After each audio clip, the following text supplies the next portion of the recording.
Thanks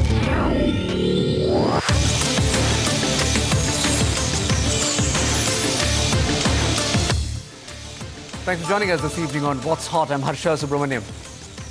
One of the world's leading microprocessor makers, AMD, sees 2010 as a growth year for the microprocessor business. In fact, the company also plans to bid for government projects in India. Joining us now is Dirk Meyer, President and CEO of AMD. Mr. Meyer, many thanks for joining in.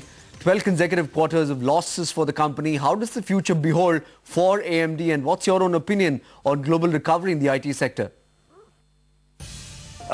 First, clearly, we're in the business to make money. We restructured the company starting in late 2008, continuing into the early part of this year to get our cost structure where it needs to be. I'm happy that it is where it needs to be. Looking forward, it's all about execution and revenue growth. The good news is the IT ecosystem is starting a recovery. We saw that for sure in Q3. We have hopeful expectations that that's going to continue here into Q4, and that we'll see 2010 as a growth year for the business, for the industry, which is clearly going to help us as a business. Right, but Mr. Meyer, which segment in India particularly do you actually see sales growth coming in from? Well, I think as a business, we've got a lot of opportunities in India. One of the big focus areas for us is clearly in the government area. That's an area where, frankly, we're underrepresented today. Sadly, many government tenders today still specify Intel technology as the only basis for the computer procurement. That's not good for the government. It's not good for the people of India. And what we're doing is to work with government entities here in the country so that they understand the benefit of competition. Brings better prices and ultimately fuels innovation. Smaya, what is the company's plans for global foundries, since some analysts have been saying that the semiconductor business will continue to hurt AMD's profitability?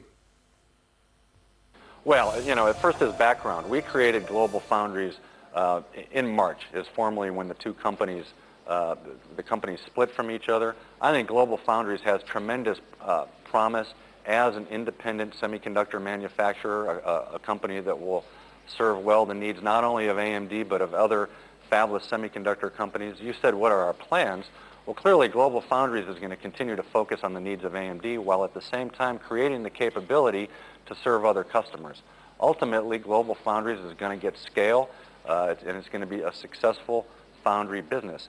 In the near term, as you said, yeah, Global Foundries loses money, but the important thing to understand is the operations of Global Foundries don't have any cash implications for AMD or our shareholders, so that while we do consolidate, at the end of the day, what matters is cash, and Global Foundries has its own balance sheet, and it's largely our investment partner who will invest in forward-looking capital expansion for that business.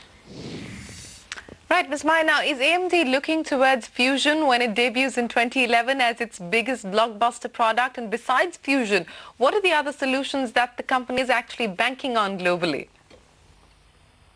Yeah, good question. First of all, Fusion is not just a product. Fusion is really a vision. And the idea is to say, hey, at the end of the day, what we need to focus on as a technology company is the user experience. What are people using this IT equipment for? And we think increasingly the promise is to make the user interface, particularly of client machines, of PCs and other mobile devices, much more compelling, much more powerful.